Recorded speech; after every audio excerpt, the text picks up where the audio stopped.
Hey there, it's Sam, and welcome back to On Your Terms. I'm so excited that you're here. So I'm really excited because for the next couple of weeks, I'm running something that I'm calling Online Marketing Summer School. So I'm going to be airing a series of episodes that are all geared towards helping you bump up your online marketing game this summer. So I'll be real with you, as always. I am taking a little time to recoup this summer because I just lost my mom. My mom just passed away.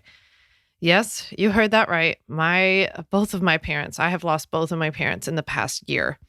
So as you can imagine, it is very tough, very overwhelming. And I need a little bit of space. And I know that I've already given you hundreds and hundreds of episodes of this show and thousands of emails and blog posts and social posts. And I know that there's so much waiting for you that you might just not have had time to catch up on yet. So I decided to put it all together for you, call it Online Marketing Summer School.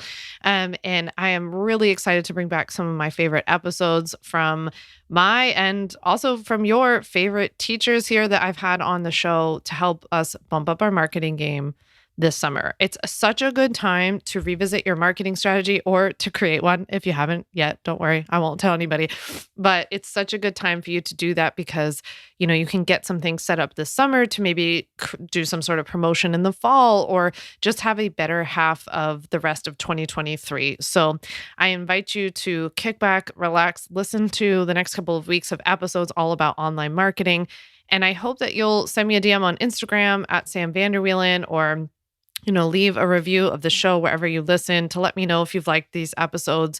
Hopefully, if you've never heard them before, I'm introducing you to something new. And if you're listening to them again, take a note from my mom, who was a brilliant, brilliant woman and would reread so many books throughout her life. Like she reread the book Flow and like Tipping Point and so many different books throughout her life. She would reread them in different parts of her life. And she would always walk away with something new. And she would always put in the notes what, year she read it and what the year, like what she learned that year versus the other year. So there is nothing wrong with re-listening to things. I re-listen all the time. So I hope that if you've listened before, you take away something new from this great episode. So I'll see you on the other side. Please send me a message. Let me know how you liked it. Thank you so much for listening.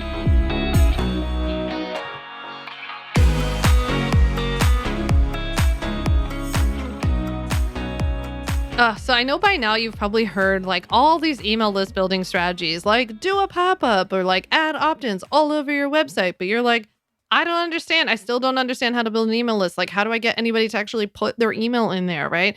I feel like this stuff is just like so dialed in our industry and people don't really give you great email list building strategies because they're not thinking about it from a high level marketing perspective. So today we are talking all about easy email list building strategies, things that I have tried in my own business, things I've seen with so many other people. So I am really excited to chat with you all about email lists today. In case you're new here, hey there, I'm Sam Vander Wielen. Welcome to On Your Terms.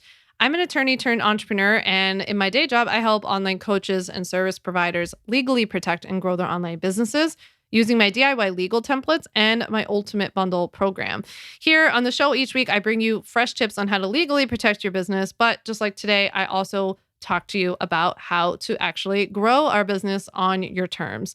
So if you're new around here too, or if you've been here for a while but you don't know yet, every Thursday I have been doing a legal Q&A on my own email list, and I would love to invite you to join us. So essentially, one of my email list subscribers submits a legal question for me, and every Thursday I send out the answer. We've talked about everything from business insurance to scope of practice to LLCs and sole props to contracts and beyond. You can really easily get those legal Q&A series emails by signing up in the link below. You actually won't get any massive marketing emails sent to you. You'll just get signed up for my legal Q&A newsletter every Thursday called Sam's Sidebar. Okay, before we hop into this week's episode, I just have to give a shout out to Reading Bard, who left a review on Apple Podcasts of the show. Reading Bard said, I just found you on YouTube and followed your podcast, and after just one episode, I know this will become a regular listening indulgence. Thanks for your practical, down to earth approach to the legal aspects of running a small business while somehow managing to make it fun to listen to. Well, thank you so much, Reading Bard.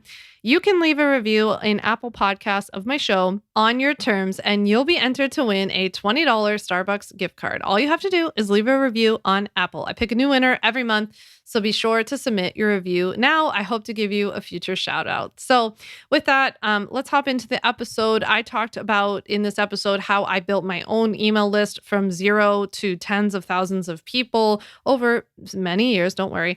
I talked about really the two main, like what I call inroad strategies to building an email list and what you really need to know about freebies in order to make them work. At the very end, I do share a little Q&A series. A lot of people submitted questions about building email lists and freebies and all kinds of stuff. So I addressed all of those at the end. I hope you love it. If you end up liking this episode, please text it to a friend. It means so much to me. Thank you so much for listening. Now go and enjoy the show. All right, so let's talk email list building. I wish you could see the look on my face. I'm giddy with excitement to be able to chat with you about this today because I freaking love email marketing, not from a weird schemy way, but because at least in my experience, I feel like the email list community is one of the strongest parts of my business. And again, not from a sales perspective, but I just feel like I get such kind emails back, and I feel like people share such interesting feedback and thoughts and their experiences and their stories from my emails. And it's just different. It's different than a DM or I don't know, some other place where I hear from people all the time. And I just really love our email list. So I don't know, not to get all gushy and stuff, but I'm very excited. And I feel like this is an area where I've really dove in and tried to learn a lot about online business. And have kind of made all the mistakes for you, but also have, sharpened my elbows a little bit in this area too. So I'm excited to chat with you about it.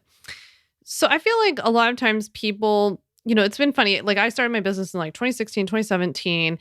Email lists were really popular. And then I feel like they got poo-pooed on for a while.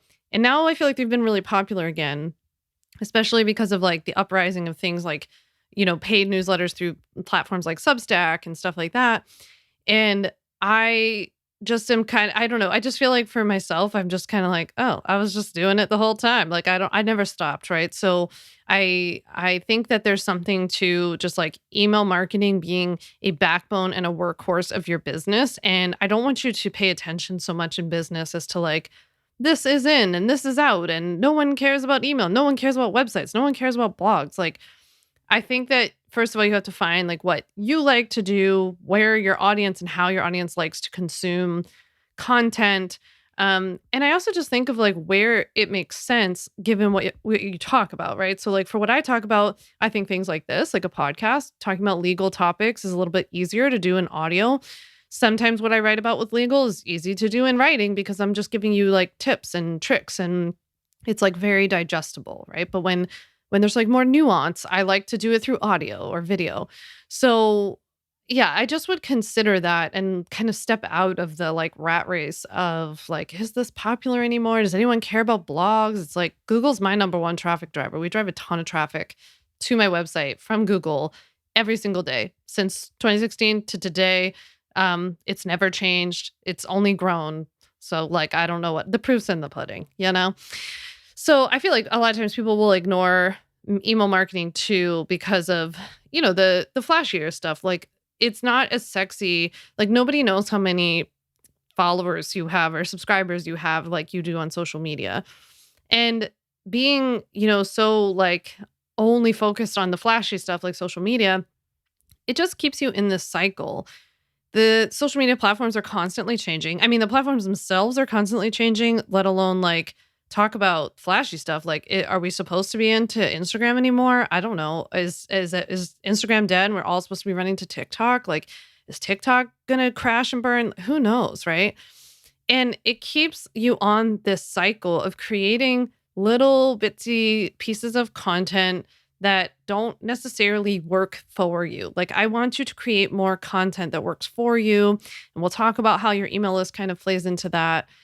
It also keeps you in this cycle of what I call toilet content. Maybe you've heard me refer to that before, but I don't mean that your content is garbage, but what I mean is that you're creating this content and it's literally like pouring it down the toilet and flushing, right? It's just like you do a story that has this like brilliant tip in it for your audience, and in 24 hours it's gone. And unless you save that video and repurpose that video and use it somewhere else in your business, it's gone. And for a lot of people, that's the only place that they're doing stuff like that, right? Even like writing an incredible caption. It's like Instagram's like, cool, we'll show it to 12 people for 3.5 seconds. Oops, it's gone. Like, and it's not that the physical content is actually gone, like stories, but your ability to really reach people is gone, right? So I like the fact that when we talk about emails and other forms of content being more of your base content, like, you've heard me talk a lot about on the podcast about emails should be base content, and then something like a podcast or a YouTube channel or a blog post, right? That should be kind of the foundational content. And then from there, you can break it off and share on social media. So let's say you write this brilliant email to your email list. You can break that probably into many, many social posts, but at the very least, you could break it into one. So instead of focusing all your time and energy on social posts, let's like just all I'm asking is to like shift your energy to something that's a bit more foundational that will work for you for the long haul and create a deeper connection. And you actually own, the email list, and that's your customer contacts, which are super valuable to a business, by the way. And then you can take that foundational content and go share it on these flashy, always changing, algorithmic, is that a word? Yeah, algorithmic platforms, right?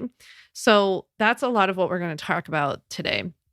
I think that, in my experience too, I feel like people spend more time worrying about what to write or like writing the right thing than just getting started and practicing. And I know that that's not like the sexiest advice or tip that you like, nobody wants to hear, like just keep practicing, keep messing up.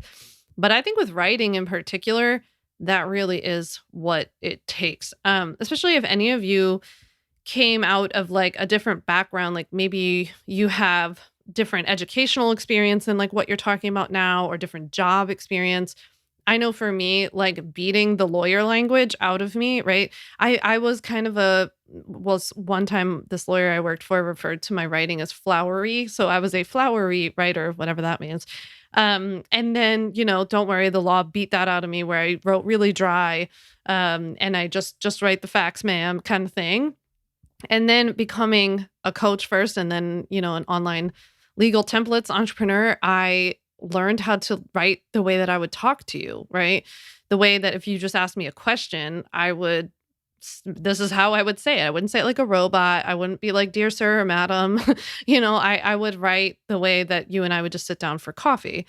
And that's really what I want my brand to feel like. That's my goal. That's also just the goal for copywriting, right? It's just like feeling like you're getting a note from a friend. So I do think that practice goes a long way with that, because maybe you do have to shift out of it, or just maybe that's not comfortable for you, right? It takes a lot of like unlearning and relearning.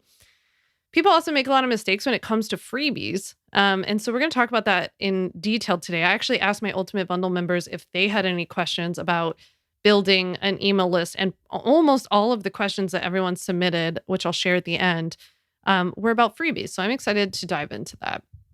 So when I started my business back in 2016, I did what I think a lot of people do, and very stupidly threw all of my family and friends on an email list, right? So I was like, I think I used MailChimp for about 4.5 minutes, and then I almost immediately went to ConvertKit. And I felt like ConvertKit was like pretty new at that time. I'm not sure, but it felt pretty new. And I remember like I transferred all of the contacts over and I started using ConvertKit. That's still what I use 2022, and that's still what I use today. I love it. I will share the link below for you to have access to a free trial that they have now. So that if you don't, if you like MailChimp because they have a free option, ConvertKit has that now too. So I'll share my affiliate link below. But I set myself up on ConvertKit. And I started emailing my family and friends. Now, at that time, I was starting a health coaching business, but it was a great way to just like get in the habit and make a commitment to write.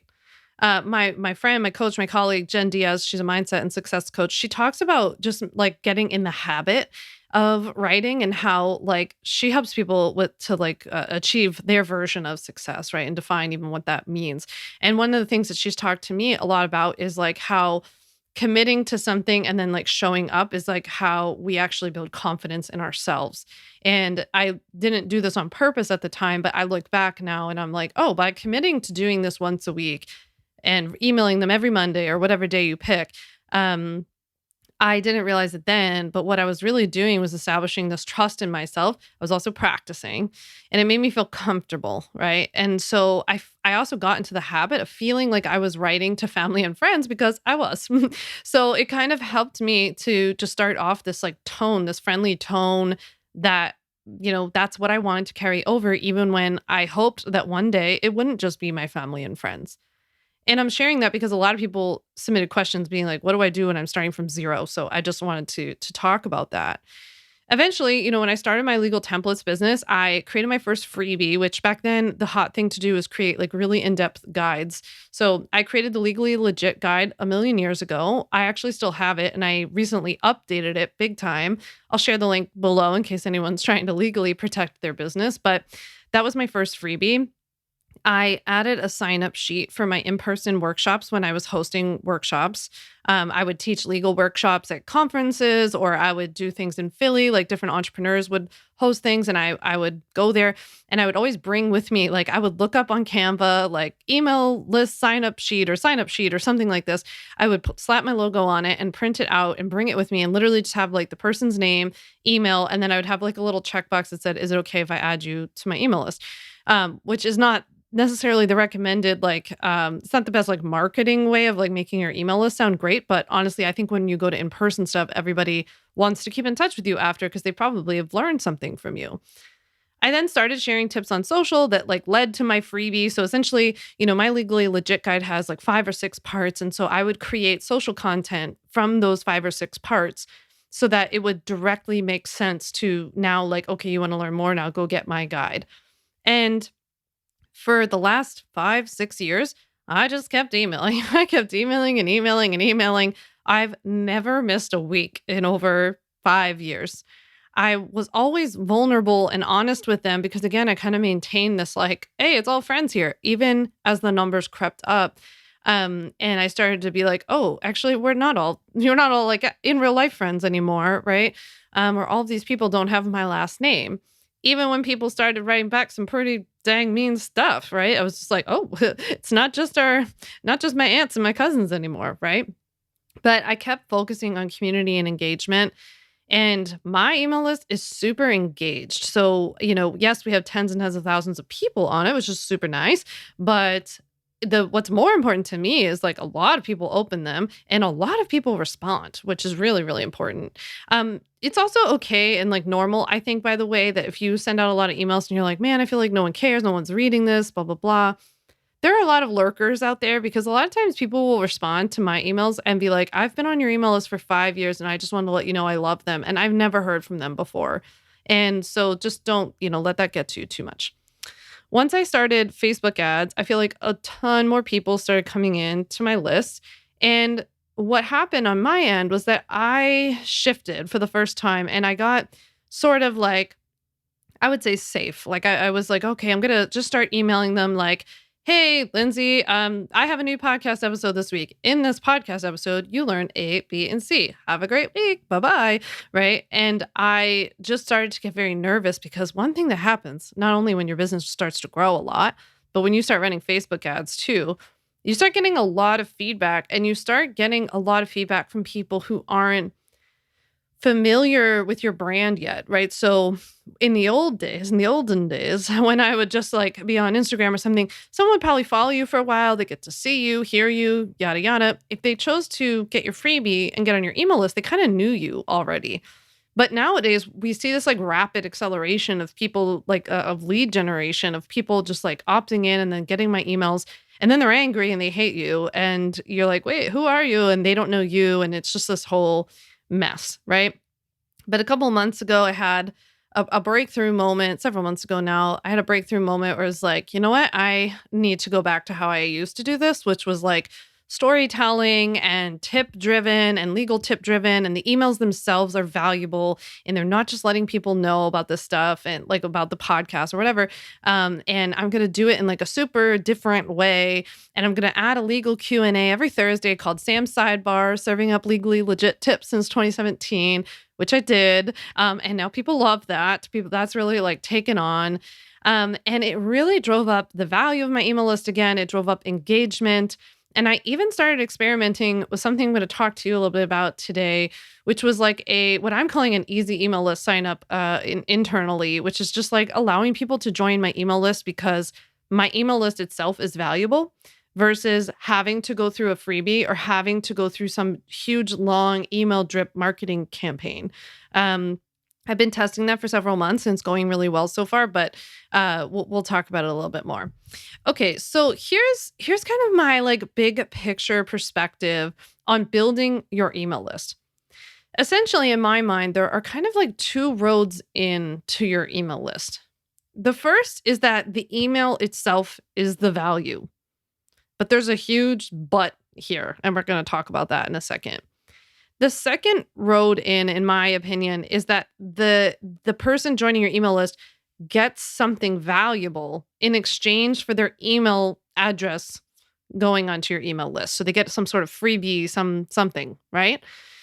Those are kind of the two roads in as to how you can collect and build email list strategies. Now, the ways that you do that, whether it's through pop-ups or challenges or freebies and all different kinds of stuff, right? Having opt-ins all over your website are all different, tactics, I guess. But sometimes I feel like the strategy behind it, like the big picture marketing strategy just gets lost in being like, throw up a pop-up, it's not just a pop-up. There's a lot more that goes to this. In my mind, one of the things that you have to kind of shift in your mind or step into if you're doing this for the first time, if you really want to build your email list, is that you have to start thinking about your business, big picture, like the 30,000 foot view that I talked about in episode 60 of On Your Terms, where I talked about taking the 30,000 foot view of your business. I think that you have to start thinking about the fact that all roads lead to your email list. Like the goal of pretty much every piece of marketing thing that you create is to get people to your email list. And then from there, we have a bunch of goals beneath that, right?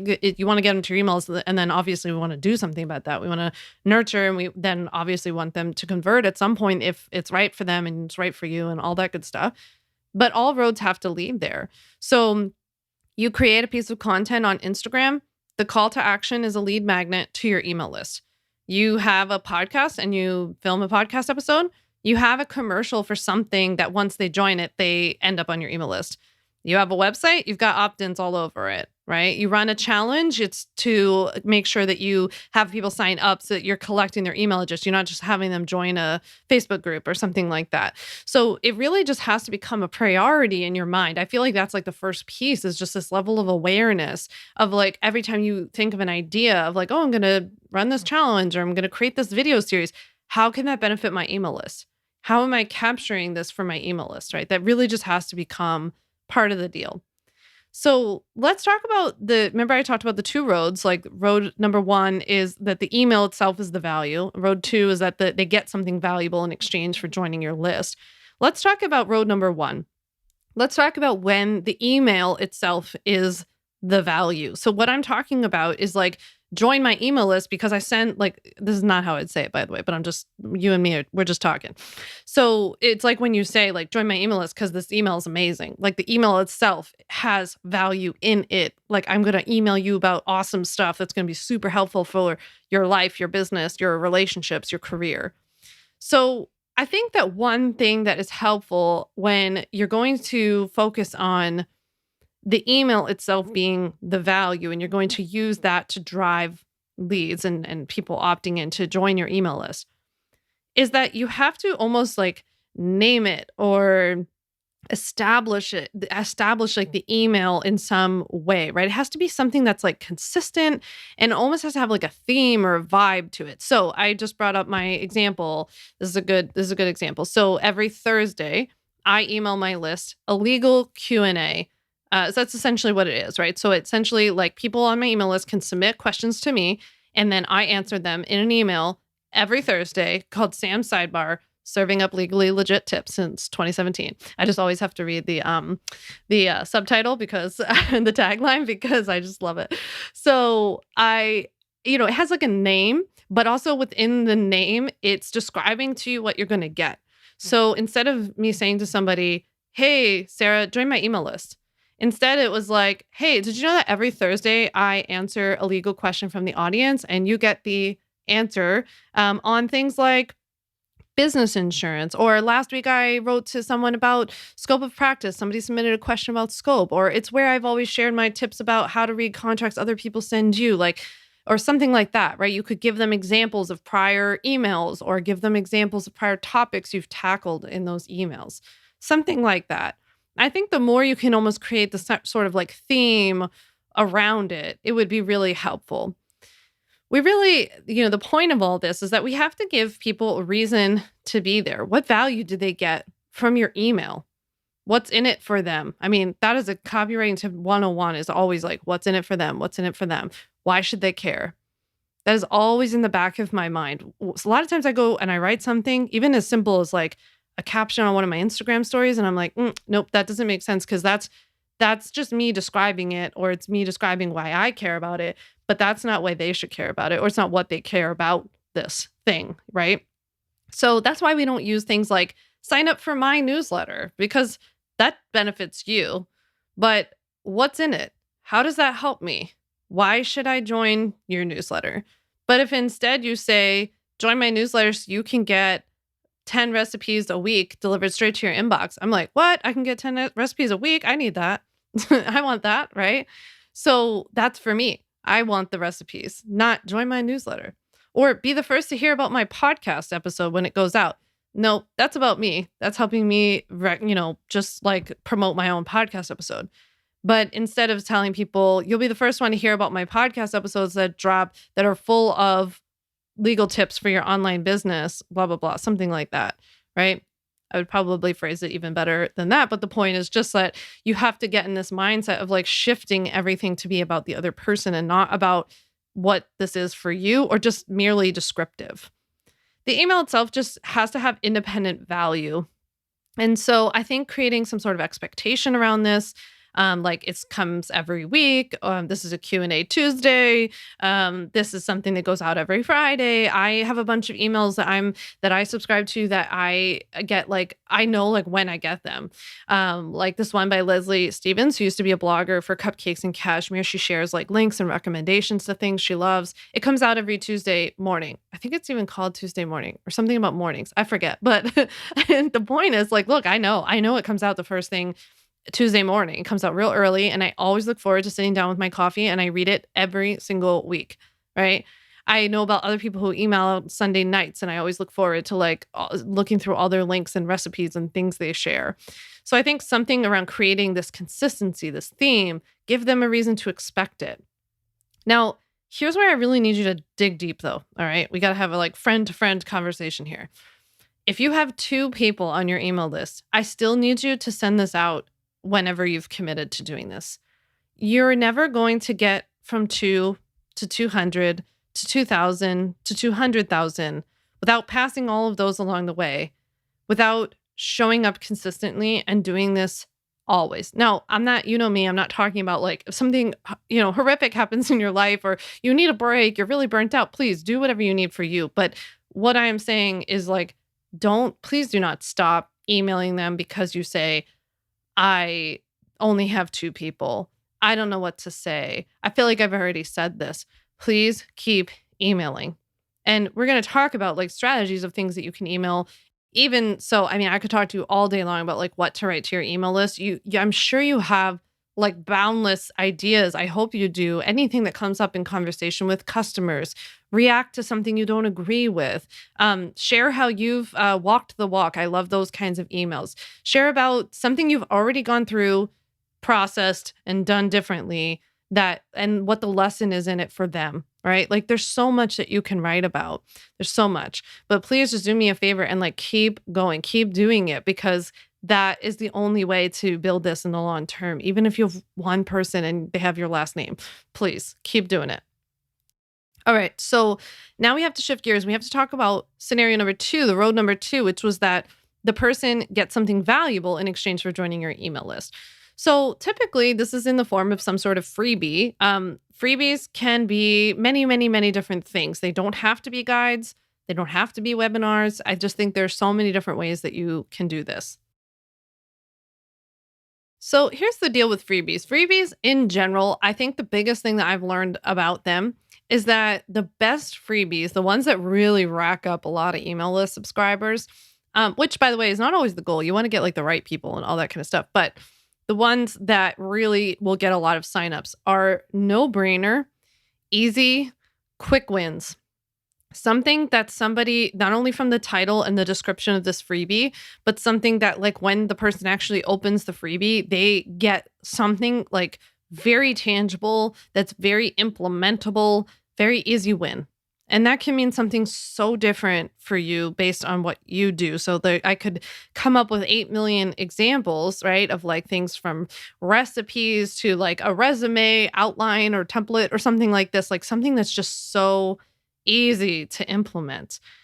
I think it's helpful to teeter on I think like the freebies that I've had that have been the most successful are things that teeter on the like, I feel like I should charge for this sort of thing. So if you have something in your mind that you're like, the next time you come up with an idea of some sort of resource or template, people love templates like calendars, downloadable things. If you have that kind of thing and you're like, should I make this like a $9 product or $20 product? For me, that would be like a no-brainer freebie that you would turn into. I had this last year when I had this idea to give people my pre-qualify before they buy email templates. So these are a set of 3 templates that I'll link to below that are free. It's a freebie for my business. That you get these email templates to send to set up in your like calendar scheduling thing when people book a call with you, to set out to those people to pre-qualify them before you ever even get on the phone. It leads to less people wanting to pick your brain, less people who just never intended to buy, and more people who are warm and ready to purchase. So this was something like super easy for me to throw together. It was something I considered making a product, a digital product, but I also just felt like this was a great, easy win for people to have like these email templates that you can literally copy and paste and use as your own.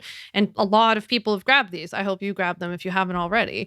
But something that kind of teeters on that, like, should I charge for this? I think it's helpful.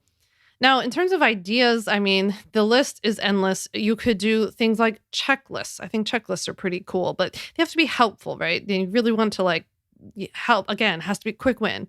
A calendar. I love like the idea of like a self-care calendar. Like I love the idea if you were like a self-care coach and you every month like gave out this pack of calendar, or if you signed up for your email list, then every month you sent me a calendar with ideas of little self-care tips beyond taking a bath.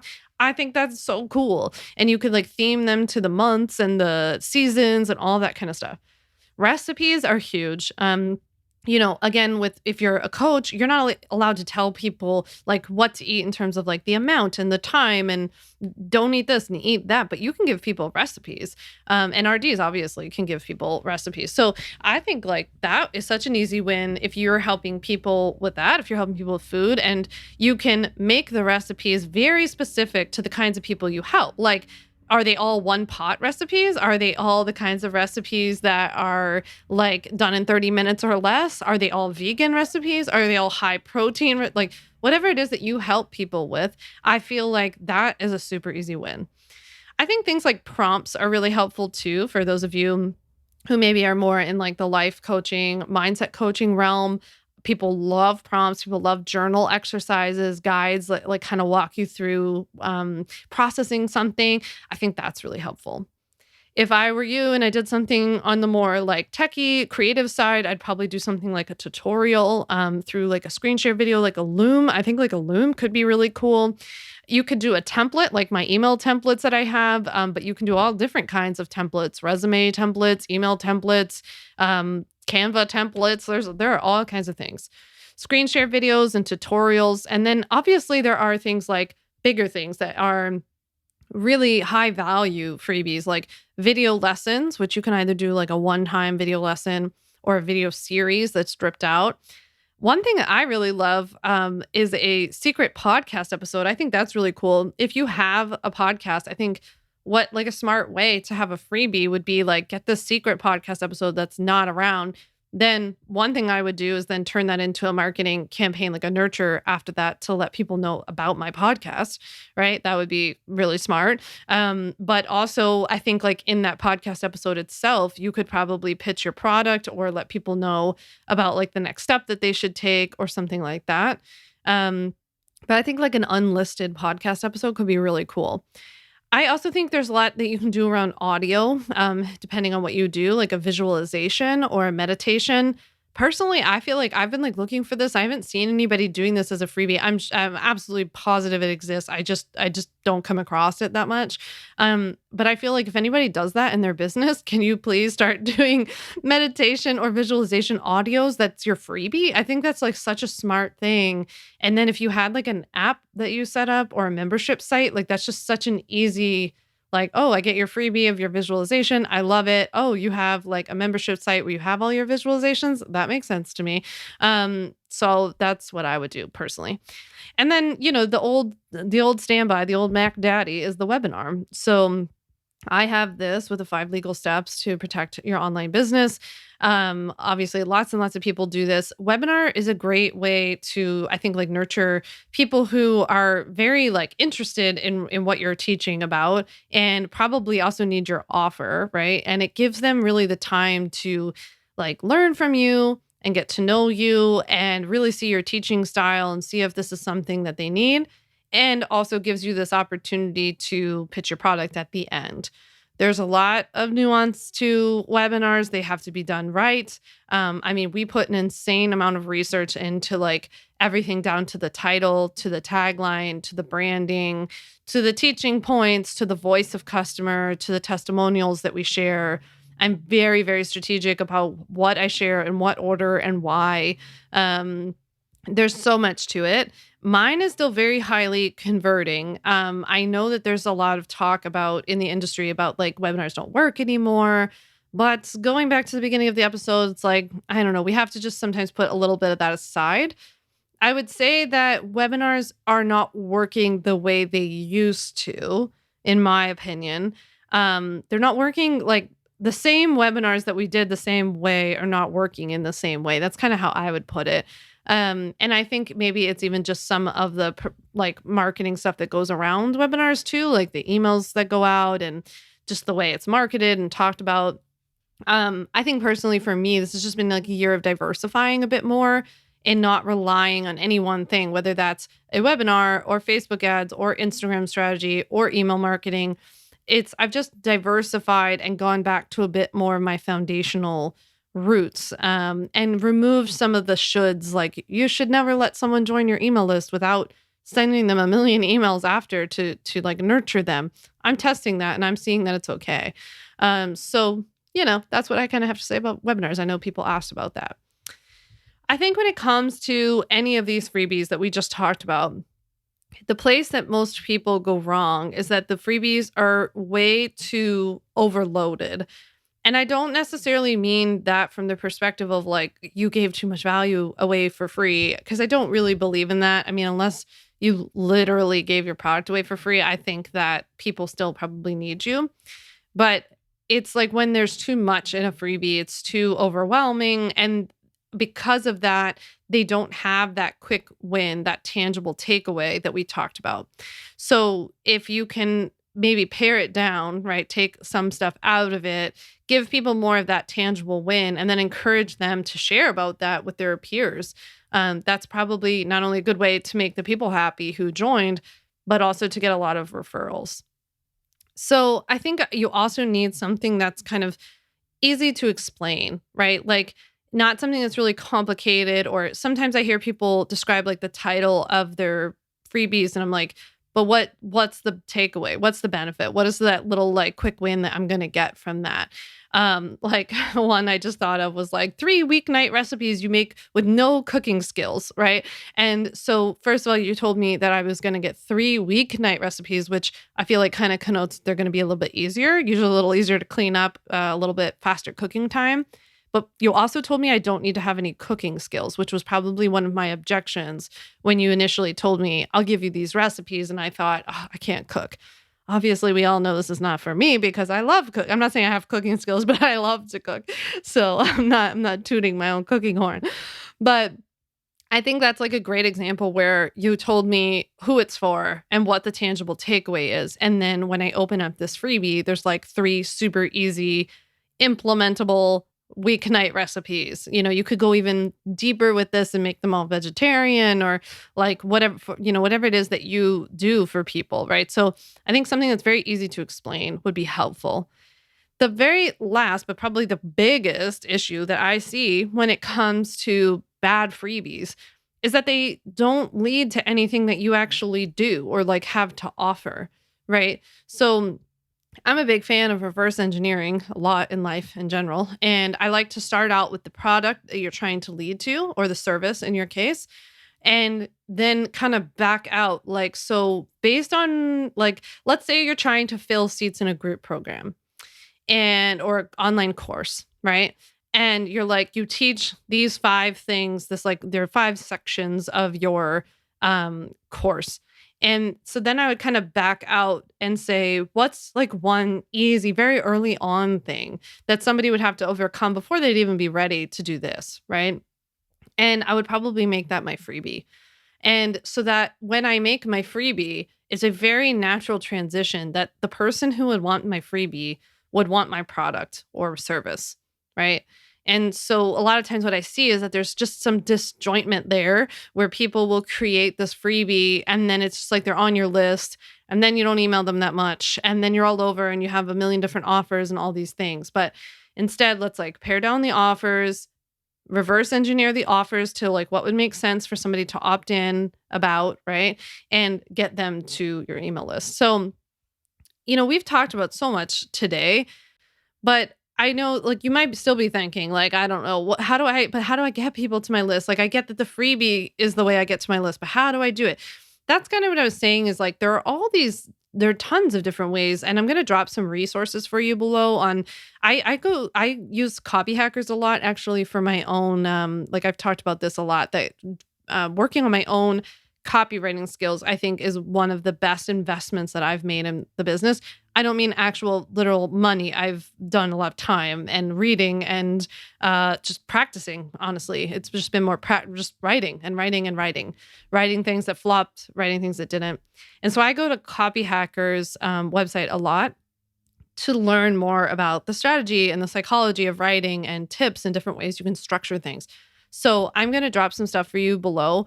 There are many people who teach this on a, I guess a higher level than me. And they'll tell you like, create a freebie, do a pop-up, have a hello bar on your site, like I do. Or, make sure there are opt-in boxes all over your website, or make sure it's in your Instagram link, mention it on Instagram.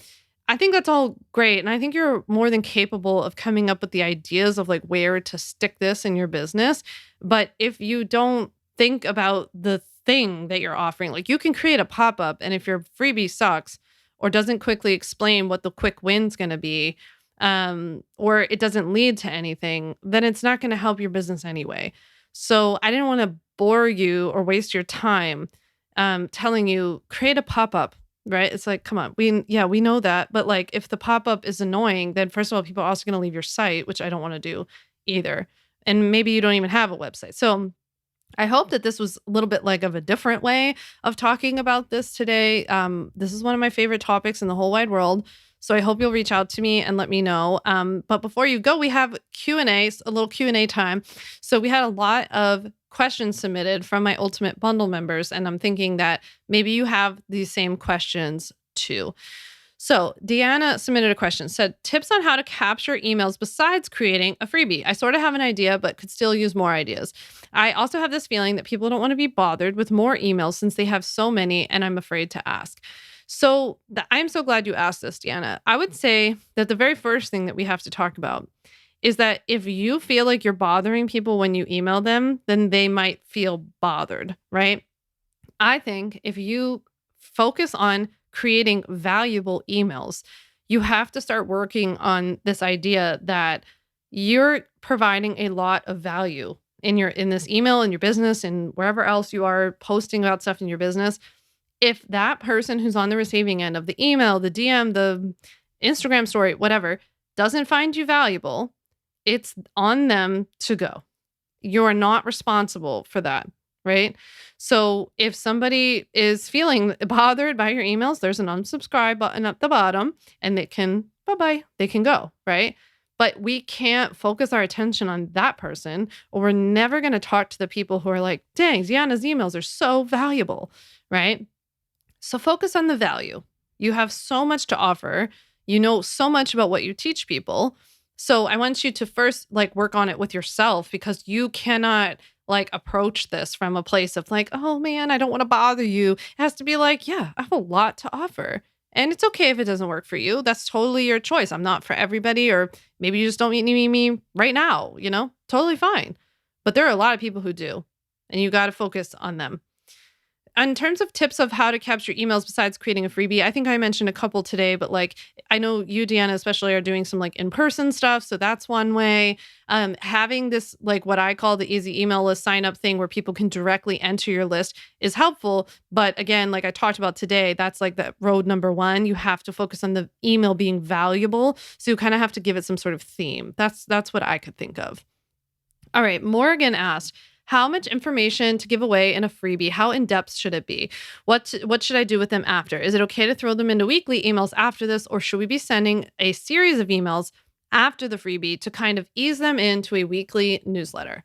Okay, great. So Morgan, this was such a good question. And I don't think you should get too hung up on how much information you give away in a freebie. I also don't think it should be super in-depth, not because you want to be nervous about giving away information, but because we want it to be implemented. So focus more on what is a quick win, what is something that's valuable. You have a unique way of putting it, or a method of how you help people with something. Just focus on that. In terms of after, traditionally the thing to do is to throw people into what we call a nurture sequence, which is a series of emails that would let people know about who you are, what your brand is, what you do, address some common questions, set expectations. And I still do that sometimes. And sometimes I lead them to another freebie that's a bit more of a buy-in, like a webinar. So if they opted into a guide or a checklist, maybe we nurture them and send them to a webinar. Sometimes, though, it's more that they just enter into my weekly newsletter, my weekly email list. I think it's helpful to let people know about who you are and what you do first. So at the very least, I would have a couple of emails that follow up, first of all, about the freebie, ask them questions. The key after somebody gets onto your list too is to establish this kind of habit of hey, this isn't a one-sided communication. Let me know, what did you think about that? Or did you cook one of those recipes yet? Hit reply and let me know which one did you like best. That's what I would do. I would kind of focus on getting them at the very least to respond to you, to start engaging, to let them, let you know a little bit of something about them. I would focus on that right afterwards. I think the reason that I was able to start recently this easy email list sign up where people just joined and I didn't nurture them is because the business is much more established. It's been around for a long time. My email list has been around for a long time. So I've even seen a lot of people come back to the list that way, right? And so I would say that I want to preface my advice by saying that it's a lot easier to do once you've been more established, to just be hey, come on in, because there are 9 million places for you to go to get more information about what I do. So hopefully that's helpful.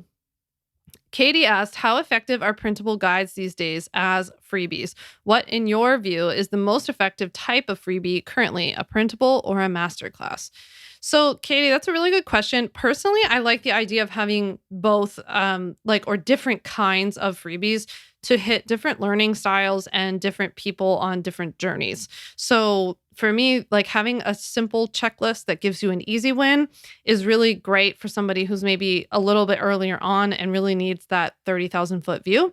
Whereas for me, having more of a webinar masterclass situation is for the serious person who's invested and is going to take the time for an hour to sit down, watch this, and then maybe they're really ready to work with me.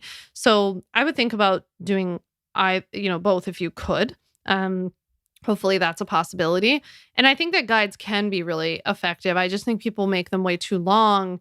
Again, not from a value perspective, but from the lack of like, what do I get from this? How like, did I actually implement this or did it just clog up my inbox kind of thing?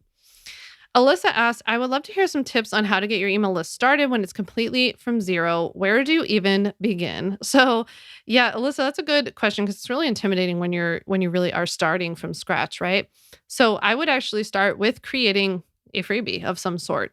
And I think I would focus less on getting it right or making it perfect than just starting out. And then you have to talk about it a lot. So you have to commit to actually talking about it on social media. Or if you have a podcast or YouTube channel, you have to talk about it there. If you're in groups, you have to talk about it there. I mean, in the beginning of my business, I was even like cold emailing, or not cold emailing, like I was emailing people that I knew to say, hey, I created this resource. If you think it would be helpful for you, or if you think that this would be helpful for your students, would you share about it? And the better that your resource actually is, like that, if it's actually helpful to other people, people will want to share it who are in shoulder industries to you, right? So for me, maybe I'd send it to like a business coach or a copywriter or something like this who would then share it with their audience because a legal tip is going to be helpful to their audience. So the better that you can make your freebie, I think the more that other people want to share as well. Trish asks, I don't even know what I need to know. I'm brand new. What are some of the traps to avoid? And what did you learn not to do? So, Trish, I learned not to stop emailing. I think that was a very good lesson. That even when I thought like something wasn't helpful or valuable, I often was surprised to learn that other people found it helpful and valuable. I learned to not take the you out of emails, I would say as well. And so I'd say one trap to avoid is like dialing it in or saying, like keeping your emails very boring and saying like, this week's new podcast episode is on this, this, and this, right? And allowing some of your personality to show, sharing stories that are relevant to whatever you're going to teach them. I think, people also avoid, like they have the trap of thinking that some people are good writers and some people are bad writers, or like that one day magically they're going to like something's going to happen or they can buy a course that's going to make them a good writer. But in fact, I think it's just a heck of a lot of practice, to be honest, and starting to let down like your inhibitions a little bit about like, oh, I have to be so put together and I have to sound this way and I don't know what they'll think of me. Instead, I think just continuing to write, owning up when if you do stumble a little bit and then keep going. Yeah, that's what I would say. All right, last but not least, Gayla said, when to build your email list and what needs to be in place before you do. I'm worried about prematurely starting to build and not having enough content already available or confidence that I can generate it consistently. That's a really good question. So for me, I would say to build your email list as early as you possibly can because of a lot of what we've talked about today. You're never like, there's not going to be a point where you wake up and have 1,000-person email list. Like I know that you know this, but it's like, you have to do like 1, 2, 3, 4, 5, 6. Like you're going to go all the way. So that's how you have to start because otherwise you're never going to get there. So personally, I would start early because it's also cool that like when you start early, your messier stuff is like shown to fewer people. That's the big upside, right? So I don't think that there's any like worry about when to start. In terms of prematurely starting to build and not having enough content, I think I would just think about what I'm talking about. If you know what your offers are going to be, then start writing about that. Or about the topic that you're going to help people with in your business. You have to start, first of all, learning your voice about how to talk about what you do, but you also have to start establishing yourself as an authority. If you commit to something that's doable, I think that's more important than I have to email my list twice a week. Like if every other week, one time sounds like, okay, I can nail that. Every 2 weeks, I send out one email right now. That's great. Right. For me, I do 2 and I can do that, but it's also like, I also really look forward to writing those emails. I'm always like searching my Asana task to be like, when do I get to write emails again? But I just really love it. And so I think like it's just like a workout routine or something like that. You have to kind of pick a routine that you feel like you can nail, because that's how you're going to build that confidence right now of like, oh, I can write an email every 2 weeks. Also, for all of you, start, a list on your phone, your iPhone note, wherever you like to do this, and write everything down, even if you think that it's not going to matter. Let me open mine up. Actually, I'll open this up right now. Yeah. Okay. So I just opened my ideas list in Asana, and I have like the most random stuff in here. It's like, you don't have to teach everything you learn. We pay more attention to who doesn't show up than who does. Taking things in without putting anything out. I don't know what that means. Dumpster fire series. That's an idea. I just have all of these like random things in here, and I usually make some more notes in the description section in Asana so I know what the heck I was talking about. But that is one way that I've really helped to like, I saw this thing on TV, or I saw something in an ad when I was out. And then I thought, hey, that's kind of like when this happens to my customers, right? Or that reminds me of the way that people think about LLCs or something like this. I just make a note of it, and then that becomes an email. And I have I have thousands of these things, like just random things, little stories. You can take notes on stories that come up throughout your day, anything like that. All right, so that was the end of our Q&A. I hope you liked this episode. If you did like this episode, do me a favor real quick. If you could just text this episode to a friend, send them the link, let them know about this episode, let them know about our podcast. Obviously, if you haven't left a review yet, it would be so helpful for us if you do that. And hopefully I get to give you a shout out on a future episode. Send me a DM on Instagram at @SamVanderWielen. Let me know if you're going to like implement any of these tips today that we talked about. I hope it was helpful for you. I can't wait to chat with you next week. And thank you so much. I'll chat with you soon. Thanks so much for listening to the On Your Terms podcast. Make sure to follow on Apple Podcasts, Spotify, or wherever you like to listen to podcasts. You can also check out all of our podcast episodes, show notes, links, and more at samvanderwielen.com/podcast. You can learn more about legally protecting your business and take my free legal workshop, 5 Steps to Legally Protect and Grow Your Online Business at samvanderwielen.com. And to stay connected and follow along, follow me on Instagram at samvanderwielen and send me a DM to say hi.